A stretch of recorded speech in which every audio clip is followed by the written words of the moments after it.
In this video we're going to show you how to do the extended picot stitch. So you're gonna just chain up one, and let's just begin, and I normally use this on my designs for borders. So I want to single crochet into the first one, and I want to pull through, and then I want to pull through. So we're just doing a single crochet like that.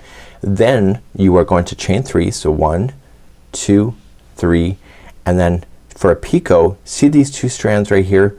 You're going to just sink the hook in behind those, okay, right in the middle, and then just yarning over, pulling it through and through, but you're not done this stitch yet. So in the next stitch you're going to single crochet. Okay, so that's the extended picot. So let me show you again. So the next one we start off with a single crochet first, and then chain 3, so 1, 2, 3, and then sink in, and then we pull through and through and single crochet in the next. This particular idea works when you have multiples of 2 in any rows or around the borders. So let's just do the next one. So single crochet first, chain 3, sinking in, pull through,